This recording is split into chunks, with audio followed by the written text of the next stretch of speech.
तरीके से बोल रहे हैं तो उस तरीके से लोगों में आक्रोश आएगा, हिंसा बढ़ेगी। जैसे आपने कई बार कई बयान दिए हैं गौ हत्या पर, लव जिहाद पर, जो बहुत ज्यादा हिंसात्मक बयान भी कहे जा सकते हैं। क्यों? अगर मेरी बेटी को 35 टुकड़ों में काट के कोई फ्रिज में रख देता है और जहां फ्रिज में रखा हुआ हो वहीं दूसरी मेरी बेटियों को लाकर वहीं उनके साथ रिलेशन बनाता है, तो क्या मुझे इस पे बोलना भी नहीं चाहिए? मैं जिसे मां मानता हूं उसे चौराहे पर काटकर जब कुछ लोग खा जाते हैं तो मुझे बोलना नहीं चाहिए। तुम्हें क्या लगता है मुझे चुप रहना चाहिए? क्यों चुप रहना चाहिए? अभी मतलब उनका पंजा मेरी बेटी तक नहीं, खुद की बेटी तक नहीं पहुंचा, इसलिए चुप रहना चाहिए?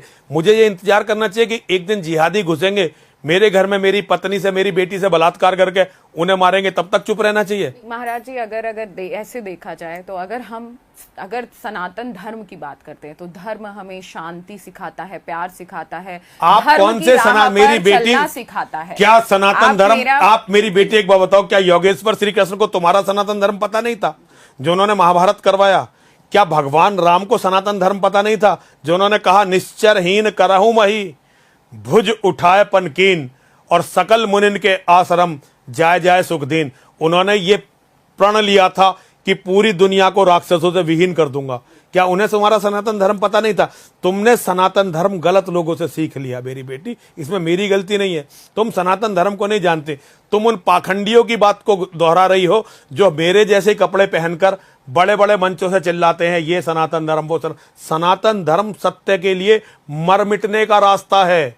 सनातन धर्म हिंसा को मिटाने का रास्ता है। निर्दोष, पहले हिंसा और अहिंसा की परिभाषा को समझो।